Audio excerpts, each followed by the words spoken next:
এই ধরনের একটা জায়গাতে যে বিশ্ববিদ্যালয় করা যায় না, এটা বুঝতে বাংলাদেশের কোনো পরিকল্পনা দেওয়ার প্রয়োজন নেই। এখানে যার ন্যূনতম বিদ্যা বুদ্ধি আছে, একটা দেশের প্রাণ প্রকৃতি সম্পর্কে নলেজ আছে, কি সেই সাধারণ মানুষ তিনিও যদি সেই চলনবিলে সেই একদমই গুরুত্বপূর্ণ সেই ক্রিটিক্যাল জায়গায় যান, তাহলে দেখলে বুঝতে পারবেন যে এই যেটা বছরের 6 মাস পানি থাকে, সেখানে প্রায় 450 কোটি টাকার পানি প্রতিরক্ষা বাঁধ নির্মাণ করে, যেখানে এই 450 কোটি টাকাতে একটা বিশ্ববিদ্যালয় নির্মাণ করা যায়, এই টাকা দিয়ে একটি বিশ্ববিদ্যালয় করার মতো উদ্ভব পরিকল্পনা করা যায়। এবং আমাদের একনেকের মতো প্রতিষ্ঠান যারা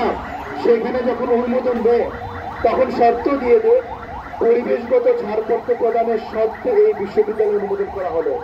আচ্ছা, যদি এই পরিবেশগত ছাড়পত্র নাই দেওয়া হয়, সেটা যদি সুযোগই না থাকে এবং পরবর্তীতে যদি অ্যাসেসমেন্ট করে সেটা প্রমাণ হয়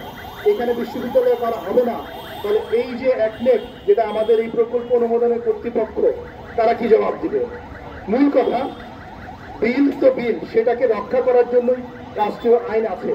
সেই আইনে আমাদের প্রাকৃতিক জীববৈচিত্র্য রক্ষা করা, আমাদের জলজ বাস্তুসংস্থান এবং বিল, জলাশয়, জলাধার রক্ষা করার জন্য